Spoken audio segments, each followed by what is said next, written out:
أشهد أن لا إله إلا الله وحده لا شريك له وأشهد أن محمدا عبده ورسوله أما بعد فأعوذ بالله من الشيطان الرجيم بسم الله الرحمن الرحيم الحمد لله رب العالمين الرحمن الرحيم مالك يوم الدين إياك نعبد وإياك نستعين اهدنا الصراط المستقيم صراط الذين أنعمت عليهم غير المغضوب عليهم ولا الضالين.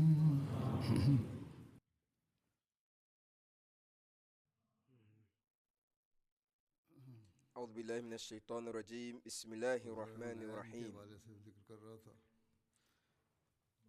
وزوني منيان فوسي نمي غسوا مي كان بيبي افا هونين نو كونو هو na inchiremu a eka ho na edidi so yi hunayin no kon mu no so no ala otumfo esoma asrafo bi a eno no yenya ho asem a sa asrafo no ye kire se na o me asrabofo eninti ye kasafa hunayin no kon no ho no ala otumfo aka no Qur'an konkron ni musa ثم أنزل الله سكينته على رسوله وعلى المؤمنين وأنزل جنودا لم تروها وعذب الذين كفروا وذلك جزاء الكافرين. أنسى الله أتنفو السماء نسمجي ema no somafo no ene agirifo no na osoma asrafo bi baya na muntimi mpo enhunu wo mo na wo mo de asotwen ma wo mo ye atia asem no na we ni sane ya na atiafo na asotwen ni sitie na mufassirin fo no etere se sa efa asrafo ya anwo ya asrabofo no ebinom atwentwan kakra ho ebinom kire se na we eye insemoda ene akomato emu Nyankopon edema agidifo no na enso so hwa anya de a asrafo bi omo ya asrafo bi aba yakun ni bi na yo hadisa edimu a eno no kwoti sa asemwe aba nkyeremu se ayampasa asrabofo eba akun bi ombebo muslimfo no na mso ma adwemu na insem bi aba ene se Nyankopon bebo a na nke be hia se nka asrabofo ba ko betimi abo na de nti Nyankopon so ma asrafo mpem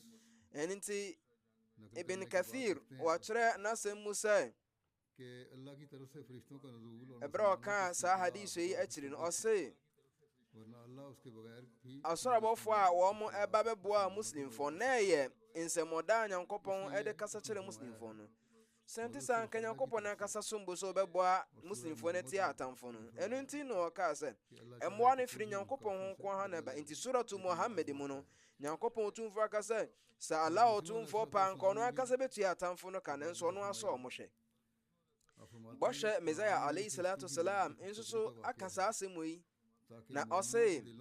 Qur'an konkronim no yenya ensemode bi sa asrabafo no beboa muslimfo no sene be ya muslimfo no benya akomato ya mu no makoma beto omoyem sene be ya nkoba sa akono no omoyem mehyeso omo no mbesuro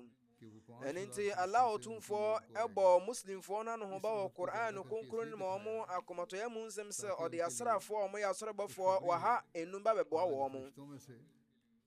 na okansa asem se ne be ya be nsem de ma omo wa bra ye nyina yenim se asrabafo ahodo mu no nka ba akopempo betimi amboa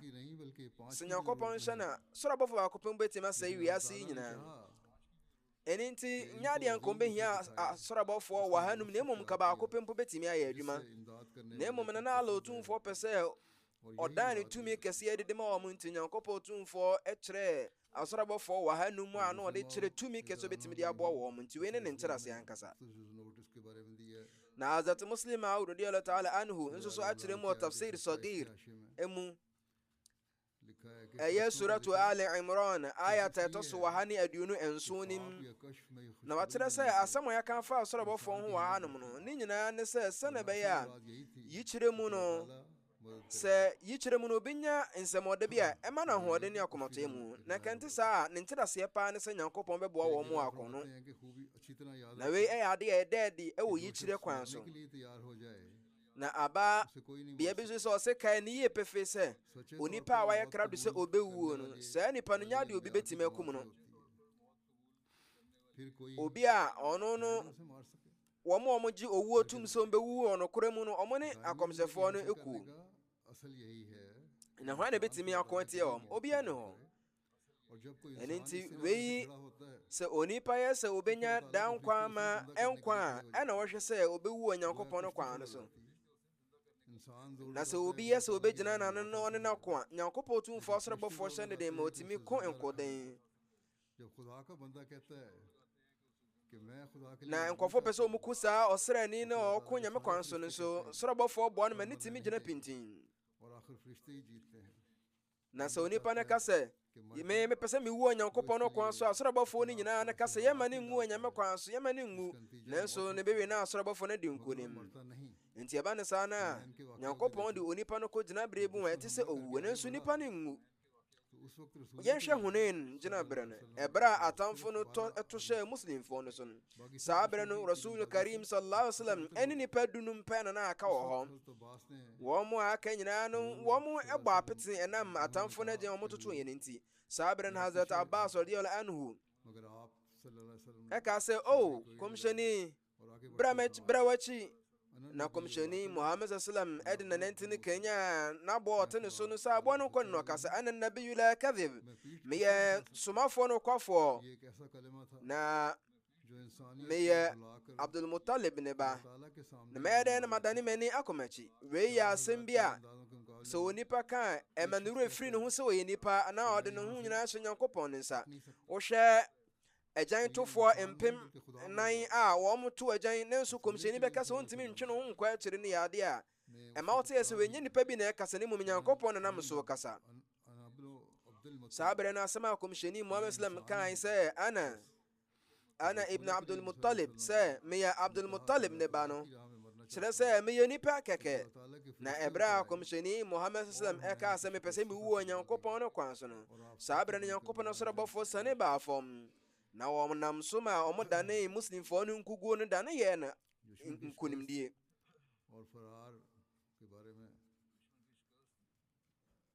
Ɛyɛ atamfo no nkuguo a wɔn dii ne adwane a wɔn dwane firi akono no nkyerɛmu a ɛwɔ ho ne sɛ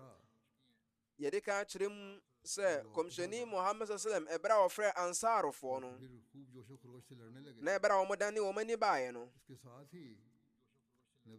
wɔn hyɛ sɛ wɔn kɔ nkoden ɛwɔ ahosɛpɛ mu. Saa berɛ no nso so kɔmhyɛni Muhammad sallallahu alaihi wasallam ɔbɔ mpaeɛ na ɔde ne nsa saa bosea bi na ɔto gu atamfo no so a ɛnam soma no kɔbaa sɛ Banu Hawazinfoɔ no a na wɔn ɛkato gya sɛ ɛnɛ da yi no Muhammad sallallahu alaihi wasallam ontimi ne nkɔfoɔ a wɔn nim ɛko ko paa te sɛ yɛn nhyiaeɛ na ɛnɛ yɛbɛkyerɛ wɔn sɛ ɛdeɛn ne ntɔkwa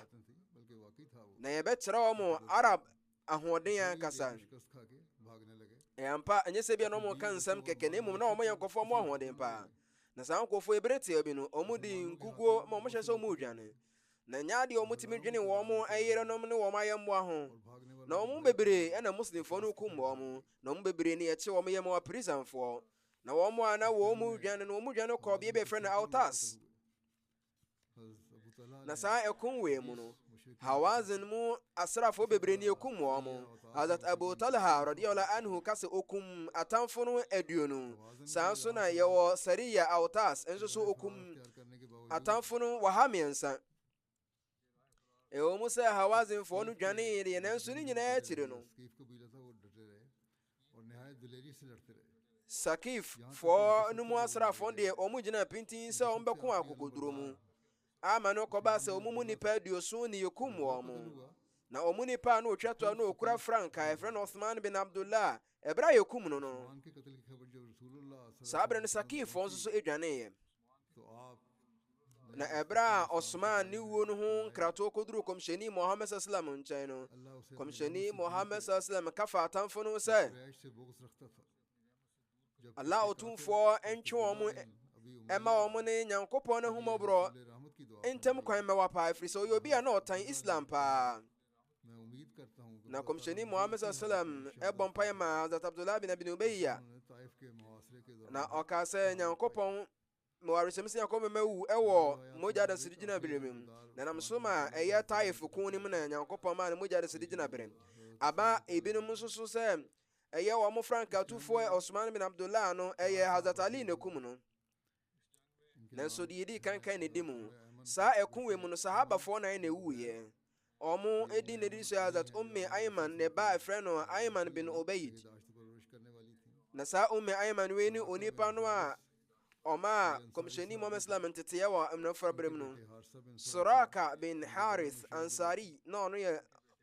Ansar ni ne ba bema Haritha bin Suraka ɔno so yɛkun no wɔ saa ɛkunwe mu yɛkun no Badr kun mu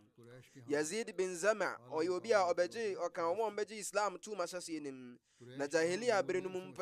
bɛgye bere no na ɔyɛ obi a ogyina bere kɛse wɔ Quraysh fo ne mu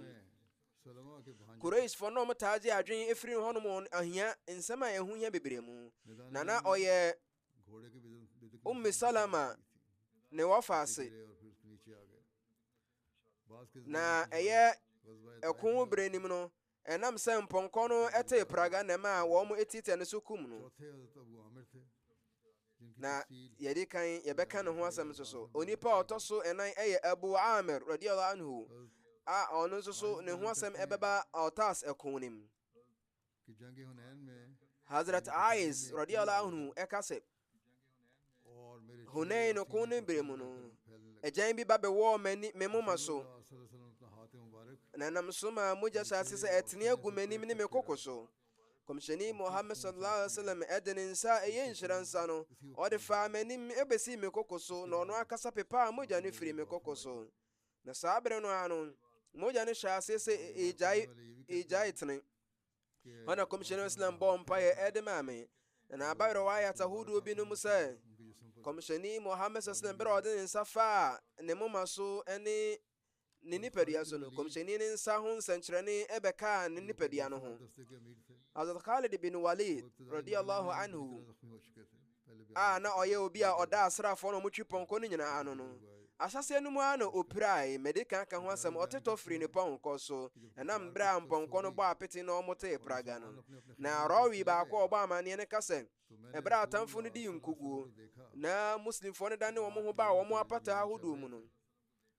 ɔsɛ mehunu komsheni Muhammad sallallahu alaihi wasallam sɛ komsheni ne nam nkɔɔfo ntɛm a ɔbisabisa nkɔɔfo sɛ hwan na de me bɛkɔ Khalid bin Walid hɔ na bere a komsheni bɛduru Khalid bin Walid hɔ no na Khalid ɔtwere ne pɔnkɔ akonya no ho komsheni Muhammad sallam ɛtena ne nkyɛn na ɔhwɛ ne kuro no na ɔde ne mogya ɛfefaa so a ɛnam so maa ne ho tɔɔ no ɛno akyi no Hazrat Abdullah bin Abi Awfa radiyallahu anhu Hazrat Abubakar Siddiq Hazrat Umar Hazrat Uthman Hazrat Ali wɔn nso epireprae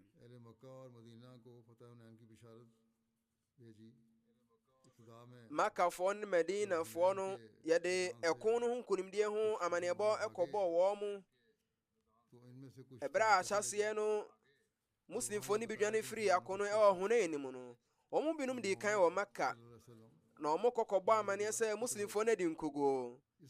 na Muhammad sallallahu alaihi wasallam nyame mpengu yakum no akono ɛnam saa asɛm so ma nyaatwemfoɔ no wɔn no wɔtan tia muslimfoɔ wɔ Makka no ɔmo hyɛ sɛ ɔmo di ahurisie na ɔmo ani gye na ɔmo ka sɛ ɛnkyɛ Arab nyinaa bɛsa akɔ ɔmo nananom som ɛyɛ abosonsom no so na saa bere no Makkafoɔ amir ɛyɛ Ata bin Asib a ɔnom no ɔda kokodoro soronko adipa na ɔka kasa soronko bi wɔ Makka ka sɛ inna qutila Muhammadin fa inna dinahu qa'im walladhi ya'budu Muhammadan hayyun wala yamut na ɔnte ase sɛ obi sɛ ku Muhammadin pa ɛwɔ mu sɛ Nyankopɔn no som no deɛ ɛbɛtɔ akɔso adi agye hene na sɛ Muhammad ne sɛ obi so Muhammad a ɔnte ase Nyankopɔn ne som ɛnya de bɛwu da ɛni nti ankyɛ koraa mpo ana nsɛmɔde firi Hunain ne bae sɛ muslimfoɔ no adi nkonim na Banu Hawazimfoɔ no adi nkuguo buburu ama wɔn adwane afiri akono saa pɛpɛ nso na Medina hɔ nso so na saa asɛm yi aduru hɔ na kɔmhyɛni Muhammad sallallahu alaihi wasallam ne ho asɛm na ɛde kan akɔduru na Hazrat Nahik bin Aus ana yɛsoma no sɛ ɔmfa nsɛmɔde no nkɔbɔ muslimfoɔ no na ɔse anwummerɛ no na osii mu na kwan mu no ɔte sɛ nkɔɔfoɔ ɔka sɛ Muhammad sallallahu alaihi wasallam ɛne n'asraafoɔ no adi ntwo ama no kɔba sɛ ɔmuhu saa nkuguo no bi da na Malik bin Auf asraafoɔ no adi kɔmhyɛni Muhammad sallallahu asraafoɔ no so nkonim na meka kyerɛ wɔm sɛ wei nyinaa yɛ atorɔ na mmom Allah ɔtumfoɔ ama ne kɔmhyɛni ne nkonimdie na wama atamfo no yerenom ne wɔn mmɔfra nyinaa ba bɛyɛ apirisanfoɔ de ma muslimfoɔ no na metɔka ɔso saa ka asɛm wei akɔpem berɛ a ɛnna mmiɛnsa mu no mekɔduruu Medina na metuu kwan kɔpem berɛ a meduru Medina na ansa na mentuu kwan ɛte sɛ yi da na berɛ a meduru Medina no mebɔ ho dawuro sɛ kɔmhyɛni Muhammad sallam ɛwɔ ahobanbɔ mu na muslimfoɔ no adi nkonim kɛseɛ paa na berɛ a mefiri hɔ nom na meba bɛbɔ na muslimfoɔ no aboaboa ɛko akyi sadeɛ bebree ano mugu so boaboa no na ɛno akyi no ɔkɔɔ kɔmhyɛni ne yerenom hɔnom na ɔde kɔmhyɛni ne nkyea ne kɔmhyɛni ne nsɛm ɔde kɔma wɔ mu no ɔmu nyinaa yɛ nnasefoɔ ma Nyankopɔn tumfoɔ no ɔmu di ahurisie na Banu Hawazimfoɔ no wɔn mo enipa no ɔda asraafoɔ no ne Malik bin Auf de odwane firi akono na wɔn mo a na wɔn ka ne ho no ɔmu nyinaa kɔgyina abɔnhwa bi mu na ɔmaka kyɛn sɛ gyina hɔ ama no kɔba sɛ wɔn mo a na ɔmayɛ mmerɛ no nyinaa kɔkɔgyina ne nkyɛn na Zubair bin Awam ohunu wɔn mo na ɔto hyɛ wɔn mo so nam so ma Malik dwane firi hɔ no mu kɔduruu Sakif aban kɛseɛ nim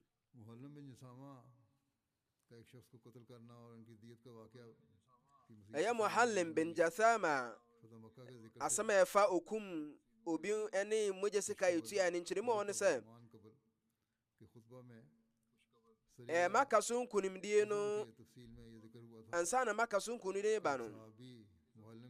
ne ɛwɔ ɛko akɔntuo bi a yɛtu kɔɔ Ezim na sahabi baakɔ a yɛfrɛ no Muhallim bin Jathama okum onipa bi a na saa nipa no twam na ɔto assalamu alaikum nanso ne nyinaa akyiri no wokum no na nkyerɛmu a ɛwɔ saa asɛm wei ho no ɛna yɛkyerɛkyerɛ mu a ɛdidi so yi ɛno ne sɛ Hunain ne ko no akyiri no ɛberɛ a kɔmhyɛni Muhammad sallallahu alaihi wasallam ɛtu kwan akɔ Taif no ɛberɛ bi yɛyɛ Zuhur asɔre wieɛ no kɔmhyɛni wasallam tena adua bi ase ɛhɔ no na Uyayna bin Hisn ɔsɔreeɛ na ɔsrɛ sɛ onipa bi yɛku ne Amir bin Azbat Ajai a yɛkum no ɔsrɛ sɛ yɛntua ne mogya sika ɔno na onipa bi wɔfrɛ no Akra bin Habis ɔsɔree na ɔpɛ sɛ ogyina ɔtaa muslimni na ɛyɛ Muhallam ibn Jasama akyi na ɔmo mmienu nyinaa yɛ sɛ ɔmo adi ano baaba yɛ na kɔmhyɛni nim na Uyayna ka sɛ Allah somafoɔ me ɛnya adeɛ a megya saa nipa me na kɔkɔ da megya sɛ saa nipa wei sɛnea wama yɛ yerenom yɛ mmaa akɔ awerɛhoɔ mu no nyɛ adeɛ me so megyaa no ama no kɔkɔ na kɔmhyɛni Muhammad sɛ ka sɛ gye yoma aduonum ɛwɔ hanom na ɛkɔduru Medina na mama wo aduonum aka ho na Uyayna yɛ sɛ ɔngye saa mogya sika no ɛntom ɛkɔwie ase a nkɔmmɔ ahodoɔ bi ɛkɔɔ so no ɔgye mogya sika no ɛtom na nipa a wɔkum yɛ frɛ no Muhallim no na ɔgyina biafa baako bi a ɔreyɛ ahoboɔboa na waboaboa no ho sɛ ɔno nso so ɛbɛgye asotwe bi a ɛde bɛma no biara ɛno nti Muhallim ɛsɔree na ɔkɔtena kɔmhyɛni ne nkyɛn na ɔhyɛ ase sɛ ɔte ne suo na ɔka sɛ kɔmhyɛni asɛm na aba bɛduru hɔnom no mesrɛ Nyankopɔn ne nkyɛn bɔne fakyɛ na manu me ho nti mesrɛ sɛ bɔ mpaeɛ ma me bɔne fakyɛ na kɔmhyɛni bi sɛ na frɛ wo sɛn na ɔka sɛ kɔmhyɛni frɛ Muhallim bin Jathama na kɔmhyɛni kaa sɛ na wo nipa no kaa sɛ ɔkyea wɔ Islam kwan so no ana wokum no na kɔmhyɛni Muhammad sallam ɛteɛ mu wɔ ne kɛseɛ mu kaa sɛ Allah mɛmfa Muhallim mfom ɛnkyɛ no na saa asɛm yi ɔmo nyinaa ɛteɛ na Muhallim saa teɛ mu kaa sɛ Allah ɔtumfoɔ mesrɛ wo nkyɛn bɔne fakyɛ mesrɛ wo srɛ nyankopɔn nkyɛn bɔne fakyɛ fama me. Na kɔmhyɛni Muhammad sallam saa teɛ mu ne kɛseɛ mu sɛne ɛbɛyɛ nkɔɔfoɔ bɛte o Allah mɛmfa Muhallim bin Jathama ɛmfa mu nkyɛ no. Na Muhallim kaa ne mpan ɛtɔ so mmiɛnsa. Na kɔmhyɛni Islam kaa saa asɛm pɛpɛpɛ mpan ɛtɔ so mmiɛnsa. Ɛkyerɛ na kɔmhyɛni Muhammad sallam ka kyerɛ ne sɛ sɔre firi m'ani so hanom kɔ. Na ɔsɔre na ɔde ne ntoma ɛpɛpɛ n'ani so ana na ɔrekɔ. Ibn Isaaq nso aka sɛ Muhallim n'abusuafoɔ ɛka sɛ ɛkɔwie akyiri no kɔmhyɛni Muhammad sallam ɛsrɛ mpaebɔ de maa no ɛwɔ ne bɔne fakyɛ ho. Yɛwɔ Autas ɛko nkyerɛmu a ɛwɔ mu no ɛne sɛ Hunain ɛko bere no Muslim Hawazimfoɔ nkuguo akyiri na wɔn mo adwaneeɛ no. Bea a wɔn de wɔn ani bɛkyerɛ no ɛhɔ no mu dwane fa. Na ɔmo baako a na Banu Hana Hawazimfoɔ panyin ɛyɛ Malik bin Auf na ɔka ɔmo ɔmo dwane kɔ Taif. Na ɔkɔhwehwɛ guanokɔbea ɛwɔ Taiffoɔ abankɛseɛ mu. Na ɔmo baako adwane kɔ Autas bɔnhwɛ anim. Na ɔmo baako nso adwane kɔ Nakhla anaasɛ Nukhaila. Na Autas na ɛyɛ bɔnhwɛ bi a ɛwɔ Hunain nkyɛn. Na ɛnam sɛ Banu Hawazimfoɔ na wɔn ɛde wɔn yere no wɔn mma nyinaa na ɛbaa akono no wɔn dwaneeɛ no nti no seesei no wɔn yere no wɔn mma nyinaa bɛyɛ apirisanfoɔ de ma muslimfoɔ no. Islam abakɔsɛm mu no sɛ kɔpem saa bere wei ne ɛko akyisadeɛ kɛseɛ paa na muslimfoɔ no nsa aka. Na kɔmhyɛni Muhammad sallallahu alaihi wasallam de ɛyɛ Hazrat Masud bin Amir Ghafari sɛ ɔnyɛ obi ɔbɛda saa ɛko akyisadeɛ no nyinaa ano. Ɛno nti asraafoɔ no aka nyinaa de wɔn ani akyerɛ Taif. Na Hazrat Abu Amir Ash'ari a na yɛfrɛ no Ubayd bin Sulaim kɔmhyɛni wa Islam yɛ n'asraafoɔ no baa no dafoɔ sɛ ɔnkɔ Autas. Saa mmerɛ na Hazrat Salama bin Akwa ɛka asraafoɔ no ho. Hazrat Abu Amir ɔde ntokyea ma atamfo no sɛ ɔmo mmra ko. Na atamfo no yɛ anuanom edu a na ɔmagye din paa wɔ ɛko ho nimdeɛ ho. Na ɛdi kan saa anuanom edu wei no pie ɔwom no yɛdi kan bae. Na Abu Amir to nsa frɛ no sɛ ɔmmra bɛyɛ muslim. Na ɔka sɛ ne ɔne ne bɛko sen sɛ ɔbɛyɛ muslim ni. Na ɛhɔ no na Abu Amir ka sɛ Allahumma shahid alayhi Nyankopɔn di ne ho danseɛ. Na ɔtoo no sɛ kan no ma no kɔba saa nipa no ɔtɔ fam na ɔwui ɔtwa ne mu mmienu. Yɛkɔwia sɛ ne nua a ɔtɔ so mmienu baa Abu Amir to nsa frɛ no ba Islam ho. Na nipa no poeɛ na ɔne no adi siani ma ɔno nso ɛwui. Ma no kɔba sɛ anuanom no baako ɔmo mu ɛnkron ɛwuiɛ. Na ɛberɛ a deɛ ɔtɔ so ɛnan no baeɛ no Abu Amir ka sɛ Allahumma shahid alayhi Nyankopɔn no danseɛ a ɔpagya ne sɛ kan sɛ wobɛtwa no no. Ana ɔka sɛ Allahumma la tashhad alayhi sɛ Nyankopɔn mesrɛ wo mɛnyɛ dansefoɔ a me so. Na wei yɛ adeɛ a ɛma ne da adi sɛ ɔba bɛgye Islam atom. Na ɛberɛ a Abu Amir tee saa asɛm yi no ɔde ne sekan no too fam na ogyaa no.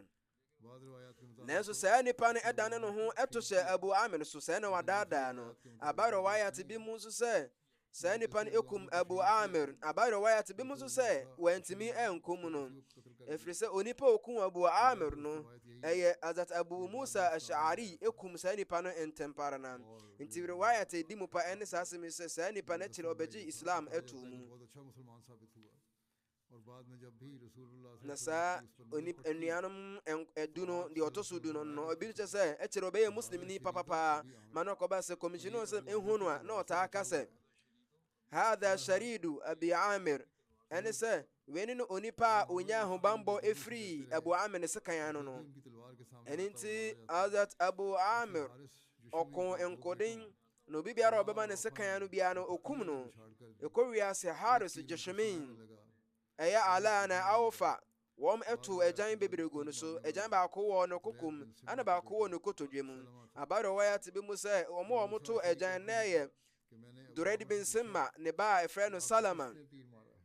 Abu Musa Ash'ari radiyallahu anhu kasa mibisa Abu Amir sɛ na hwan na to agyan wɔ no. Na ɔde ne nsa kyerɛ onipa bi so. Na medi saa nipa no akyi. Na saa nipa no edwaneeɛ. Na bra me to nsa frɛ na ɛko no ogyina ne nyinaa yɛde sekan ɛko ma kɔpem bra me kum no. Na bra me dane m'ani ban bɛka kyerɛ Abu Amir sɛ Allah otumfo ɛde onipa a wɔkum no na kɔ gyaman hu no mu. Abu Amir ka kyerɛ me sɛ yimagyan ne ma me. na agyan no egu so hwɛ ne nipadua no mu na ɔse bra metu agyan no firi ne wedie mu no na nsuo efiri ne nipadua no mu ba a ɛkyerɛ sɛ ekuro no emu dɔ paa na ɛkyerɛ sɛ ɛnanya ɛni arehyɛ mu a ɛkyerɛ sɛ obetumi atena nkwa mu na Abu Ash'ari ɛkasa Abu Amir ka kyerɛ me sɛ fa me salam ɛkɔma kɔmhyɛni Muhammad sallam na srɛ ne sɛ ɔmmɔ mpaeɛ ɛmfa ma me bɔne fakyɛ ɛwɔ me sintɔn ho na afei fa me pɔnkɔ ɛne makodeɛ no nso so fa kɔma kɔmhyɛni Muhammad sallallahu alaihi wasallam na saa nso ana ɔyɛɛ me nana musifoɔ na ɔde ne franka ma me ankyɛ ana ofiri mu. Abu Musa Ash'ari ɛkɔnkɔden ma no kɔbaa sɛ atamfo no adwane firi hɔnom na okum nkɔfoɔ no bi na ɔfa wɔn mo nkɔfoɔ no bi wɔn a prisianfoɔ de brɛ kɔmhyɛni Muhammad sallam. Abu Musa Ash'ari ɛka sɛ ɛberɛ a mebaa kɔmhyɛni Muhammad sallam nkyɛn na kɔmhyɛni Muhammad sallam ɔda mpa bi a ɛde ahoma na apam so a na ntoma biara nsɛ so nanso Bukhari ɛne riwayat ahodoɔ mu kyerɛ sɛ ɛne yɛde ntoma bi asɛ so nanso na nhoma yɛde apam mpa no na abeabea kɔmhyɛni Muhammad sallam ho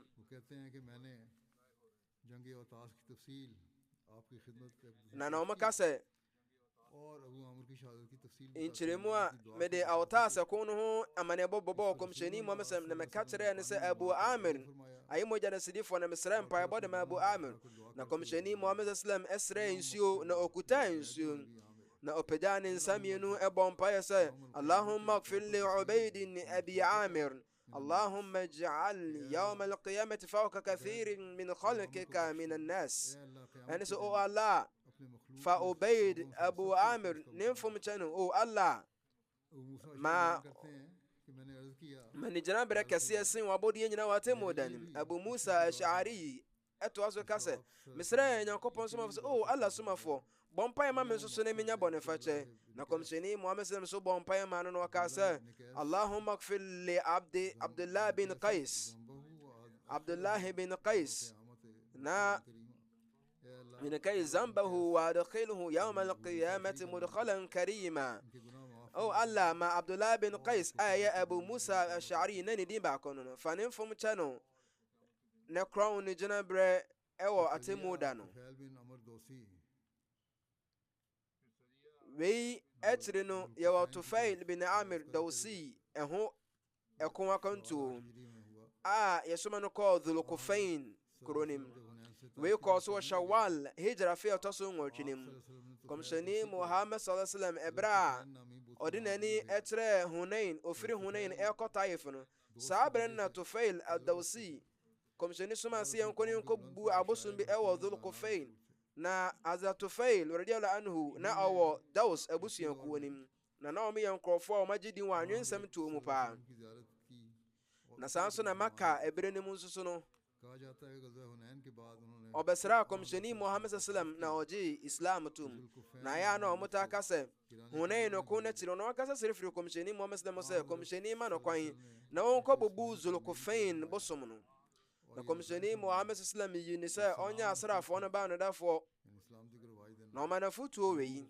sɛ ɔma asomdwe ɛntrɛ ɔma nkɔfoɔ aduane ndi na hɛn no ɔma nkɔfoɔ ankɔ ɛkɔm mu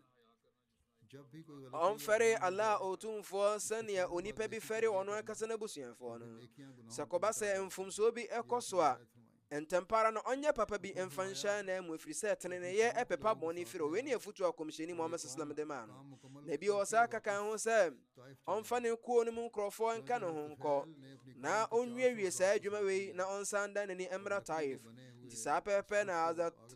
Tufail ɛne ne nkurɔfoɔ wɔ ha ɛnan ɛkɔbubu saa bosom no a ɔmode duayɛ no na ɔmo twa agya tom ɛma ɛhyee no ma no yɛ nso na hɔ no ɔka sɛ Dhul-Kufain muntie sɛ ɛnyɛ adeɛ a meka mo nkurɔfoɔ no ɔmosom mo no ɛfiri sɛ woankasa yɛayɛ wo kɛkɛ ɛfiti berɛ a yɛwoo wo no yɛankasa yɛwo yɛn gyaa wo yɛnyini sen ho na ɔtwa agya to mu hye wɔ mo na ɔdi nkonim wɔ saa adwumadi wie no ɔsaa dan n'ani ɛba Taif na kɔmhyɛni bɛduru Taif na nnanan pɛ ane na ɛtwam saa nso ɔde asraafoɔ wahanan ɛbɛka kɔmhyɛni Muhammad sallam ho na ɔmo de ɛko ɛko ɔmode akodeɛ bebree ɛba yɛfiri Minjanik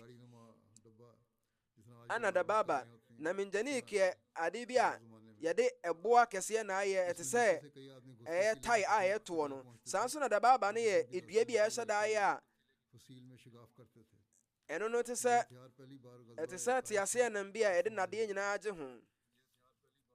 ɛno nti ɛno na sɛ wohyɛ mu a ɛtim na ɛte sɛ akokyɛm bi a ɛtumi boa ɛbɔ ho ban firi atamfo no. Wei ɛne adeɛ a wɔn de bɔ wɔn ho ban wɔ Taif ko no mu. ɛno nti Taif ɛko no nso ɛkɔɔ so wɔ Shawwal Hijr afe a ɛtɔ so 8 mu. Na wei yɛ Taif yɛ bea bi a ɛwɔ Maka na pueyɛ bɛyɛ sɛ kwansini 90. Na Taif yɛ bea bi a na ɛmo atumi paa. Na Taif yɛfrɛ kuro yi Taif ɛfiri sɛ wɔn ato fasuo ɛnan atwa kuro no ho hyiaeɛ. Na saa bea wei Sakif abusuakuo na wɔn te ano, wɔn yɛ nkurɔfoɔ no mu ɔkɔduro soronko paa. Na Arab mu nyinaa no wɔn yɛ nkurɔfoɔ a na wɔn wɔ gyinabere kɛseɛ paa. Na wɔn ne Quraishfoɔ no na ɛbɔ tipɛn. Na Urwa bin Mas'ud yɛ ɔhene na ɔwɔ hɔnom no. Na ɔware Abu Sufyan ne baba.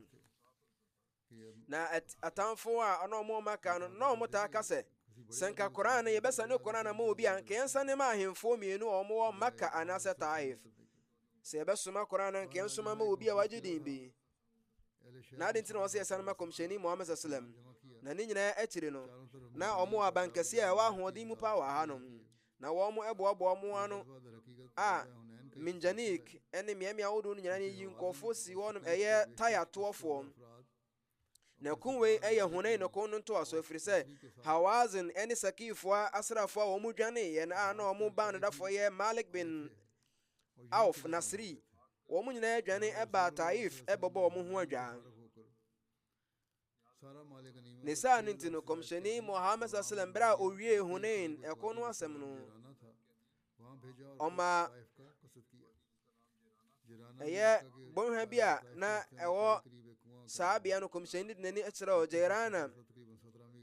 Na ɛyɛ bea bi a na ɛbɛn Maka bɛyɛ sɛ kwansini 17 ɛfiri hɔ nom kɔ a. Na kɔmhyɛni de ɛko akyisadeɛ no nyinaa ɛma Abu Dali bin Waraka anaasɛ ebi so kyerɛ sɛ yɛ Masud bin Amir Ghafari. Na kɔmhyɛni de ko akyisadeɛ no hyɛ ne nsa. Na ebi kyerɛ sɛ kɔmhyɛni soma asrafoɔ 2,000 a Hazrat Khalid bin Walid radiyallahu anhu na ɛda wɔn ano. Na bere a wɔn kɔduru hɔnom no wɔn yɛ sɛ wɔn ne wɔn abankɛseɛ no mu di nkɔmmɔ. Nanso so wɔn anyɛ krado sɛ wɔn bɛpie. Nti Hazrat Khalid bin Walid radiyallahu anhu akyire no kɔmhyɛni kasa de n'ani kyerɛ Taif. Saa bere no na bere a wɔn duru kwan mu no Muslimfoɔ no hyia Malik bin Auf a na ɔhyɛ bankɛseɛ bi mu. Na ɛhɔ no na kɔmhyɛni bisa sɛ ɛwɔ baabi yɛbɛtumi atena. Na ɛhɔ no na wɔn kaa sɛ wei no obiara ntim. Nti kɔmhyɛni tenaa saa abankɛseɛ no mu. Na wɔn to akɔntuo no so wɔn bɛduru Taif. Na bere wɔn bɛduru Taif abankɛseɛ no wɔn bɔ apata wɔn ho na wɔn twa ho hyia. Na Taiffoɔ no na wɔn boaboa wɔn ho mmerɛ tenten mu ama saa ɛko wei. Na wɔn nsiesie ɛwɔ abankɛseɛ no a wɔn boa nnuane ne nsuo bebree ano bɛyɛ sɛ afe mu a ɛde gu mu. Nti wɔn dwane firi Hunain ɛko no ho no wɔn nyinaa dwane ɛbɛbɔ wɔn ho adwa wɔ saa abankɛseɛ mu no. Na wɔn to abankɛseɛ no pono no mu.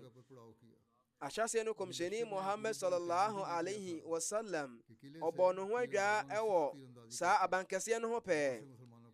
Ɛkɔduru baabi no ankyɛ koraa na nkɔfoɔ no to agyan bebree gu Muslimfoɔ no so pirapira Muslimfoɔ bebree. Saa bere na Hazrat Habab bin Munzir radiyallahu anhu ɛbaa kɔmhyɛni Muhammad sallam nkyɛn na ɔkaa sɛ Allah somafoɔ saa bere wei bea wei a yɛwɔ yi no ɛnyɛ mma yɛ sɛ yɛbɛtena yɛn ho fi sɛ Taiffoɔ ne nkɔfoɔ mu nim agyan tɔ paa. Na wɔn agyan ntumi kɔ akyirikyiri paa.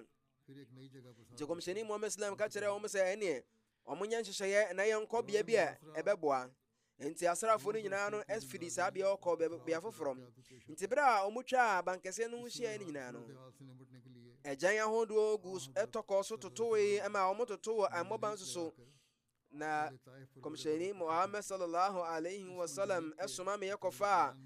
tai ahodo etoto tai minjaniki tai kese etugu eto aboa kese gu atamfo no so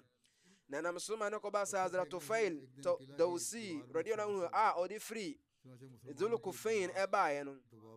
ene boy na omo cheze da kro enam se etoto abo no gu wo so no ntino ema omo bankese no fasuo ba ko ebui enam so ma muslim fo no bitimi to ko wo manim ewura bankese nim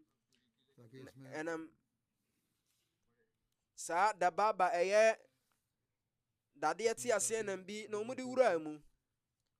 na ne ne bo muslim fo no mura bankese nim ho ban लेकिन जब आगे बढ़े तो किले वालों ने इन पर लोहे के जलते हुए टुकड़े फेंके nti bra omo ko omani mi no omo abankese no sa se omo tu nnade a ehye egu omo so na sa da baba no a eye omo hyem eye akocham ti ase nam se eye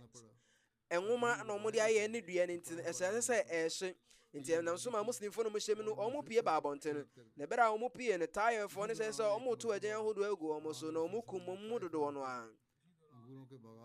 sabre ni mu no ana komishoni Muhammad sallallahu alaihi wasallam ka se yentwitwa tayo fo no wo mo bobedua no na sa sem we etere se we ene ekon etwa to a se ne ba ye behunahuna atamfo no ema komishoni twitwa enua yi asase no wo mo ka se mo be hye mu yenua mpa mo de mo nhye na ye montimi mfa ya asase ni yensuo mfa nko efiri se omo yenkofo no mo gidie wo ma asase no se srade bebere wom se kon no kwanwe mpo wi a o metime dua bio na ebra komishoni Islam se o twitwa afuo no komishoni ka se ne se sa na mo kade ni ye twitwa enti tayefo panyin Sufyan bin Abdullah esre komishoni Muhammad sallallahu alaihi wasallam na adenti na wo sai yemfo na se wodi yesu nkuni mu a we nyina ba ba ye wo dia na se wendi yesu nkunim dia ene hwe nuada e wo ye no eni abus moja ye bo na menya saade we eni tuweni ade sra ode to komishoni enim se ode oni yembo enam nuada e wo ye ntam ni ntin twa kan ye wo ni ntin on hwe no mo on sai ye nuane sen kenya de omo kan no a eni se komishoni muslim ni suban pa no se onya de a oha adwene na osai niema enenti komishoni Muhammad sallallahu alaihi wasallam nam Sufyan ade sra osre enti komishoni jaye no ama o ma ntwa mobe no komishoni Muhammad sallallahu alaihi wasallam eni sahaba fo no wo mo etna ba se bosome fa ewo Taif na Taif fo no enam hunen hu nkunim dia muslim fo no die na ato Taif fo no so ma no ko ba se wo mo toko so ekon wo mo abankese no mo ampia ma bontimpo sabere no osra fo ba kumpo ampia fira bankese ma mekon abonten ama no ko ba se koduru ba bia Hazrat Khalid bin Walid ebejina akono eto nsafra sakifo asra fo no se wo mo po mo mpia mra bonten no mo nkumpu ni mpumu so ko wi ase no bia no opie kopembra sakifo no penyine eya Abdul Yalil otia mu efira bankese nim se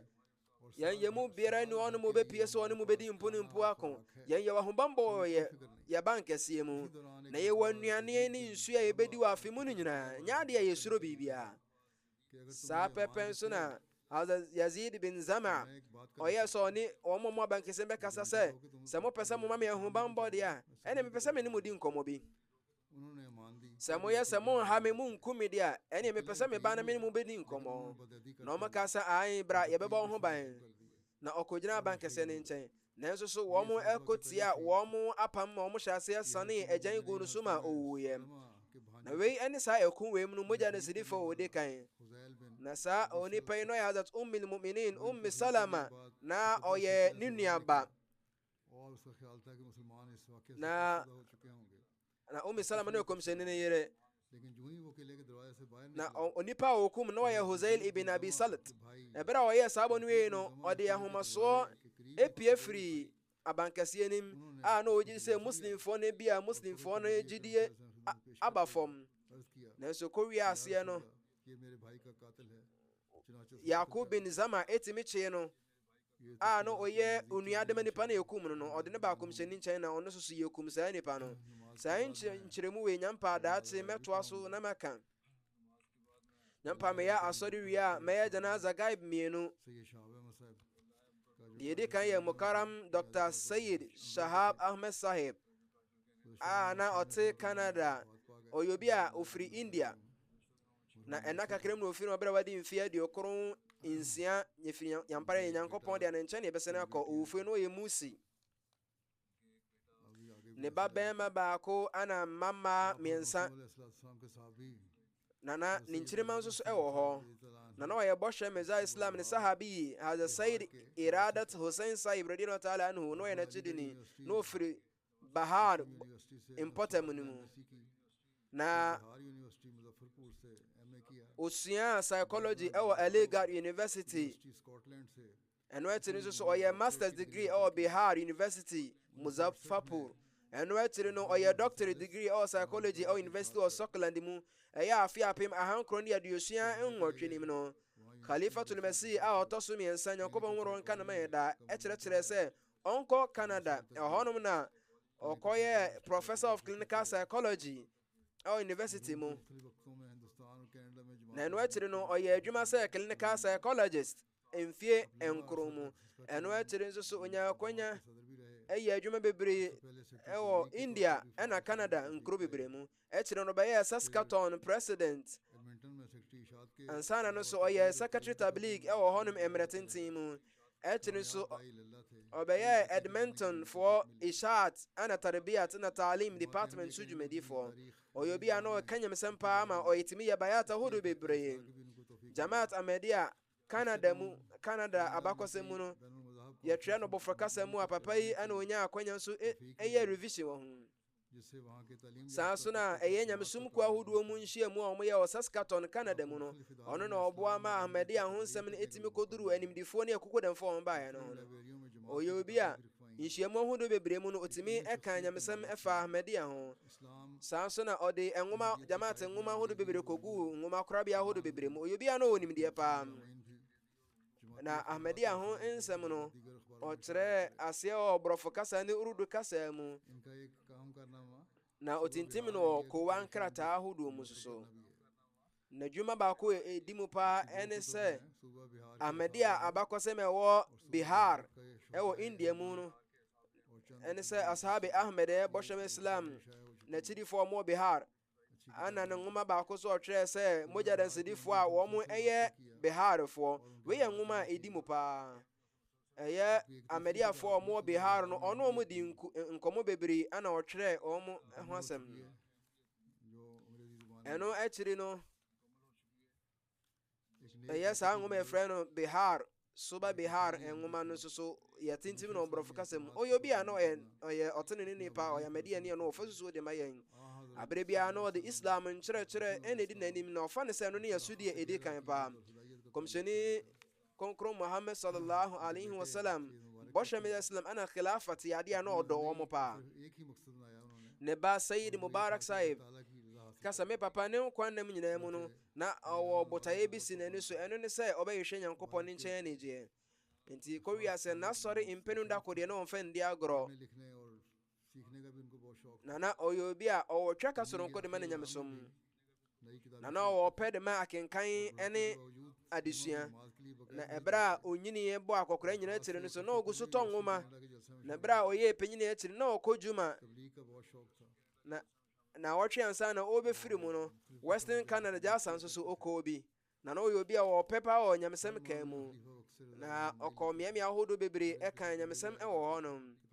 na jumandie bia mu no osre akwankyere efiri uzu honom ne krata bebre ne ba me nchen ne ngoma a otwere nso so ya na osoma de breme oyobi a ne chanda nso so na berebi o mane de nanim kopem bra ofiri mu no na katua onya no oye se obetua emu nchemu enum no de ba ko ama wasi Nyankopon fa ne ho mabrongo no so na mfa ne fom chane da janaza ya tosumini ya Mubarak Kokor Sahib o Lahore inshallah na oye son of inshallah Kokar Sahib enaka kremo frim wabra no wadi mfia di wotwe baako Nyankopon de nche ne besena ko ufu na oye musi na oye Afzal Kokar Sahib shahid o Gurjan wala na oye ninua ketwa na abusuan na ye wo mogya no sedifoɔ mmienu wɔ abusua yi mu. As the Khalifatul Masih ɔtɔ so nan na ɔne abusua yi wɔ twɛka paa, na ɔyɛ awareɛ ho nhyɛeɛ de ma wɔn mo na ɔbɛn wɔn mo yie paa. Ansa koraa na ɔba bɛyɛ khalifa mpo. Na Khalifatul Masih Rabi ɛnam n'akwankyerɛ so ma nnipa yi hyɛ ne dwumadi ase ɛwɔ Karachi ɛma ɛbɛyɛ dwadi a ɛdi mu paa.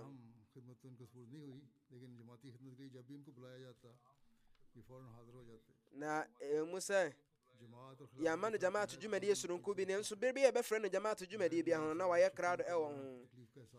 Na ɔyɛ obi a na ɔwɔ ɔpɛ soronko de ma Jamaat Ahmadiyya, ɔyɛ obi a na ɔyɛ ntimmɔborɔfoɔ na ɔnya atenkama nkɔɔfoɔ haw.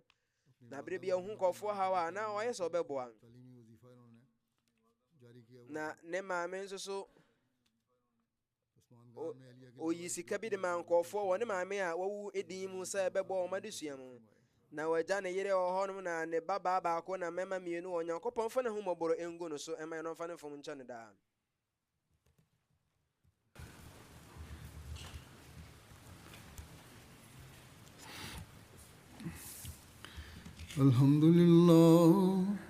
Alhamdulillah nahmaduhu wa nasta'inuhu wa nastaghfiruhu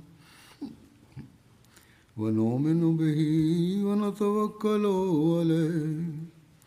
wa na'udhu billahi min shururi anfusina wa min sayyiati a'malina. Man yahdihillahu fala mudilla lahu ومن يضلل فلا هادي له ونشهد أن لا إله إلا الله ونشهد أن محمدا عبده ورسوله. عباد الله رحمكم الله إن الله يأمر بالعدل والإحسان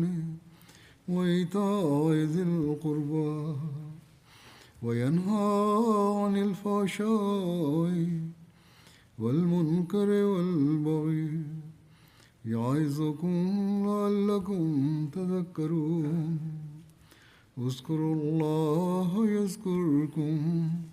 وادعوه يستجب لكم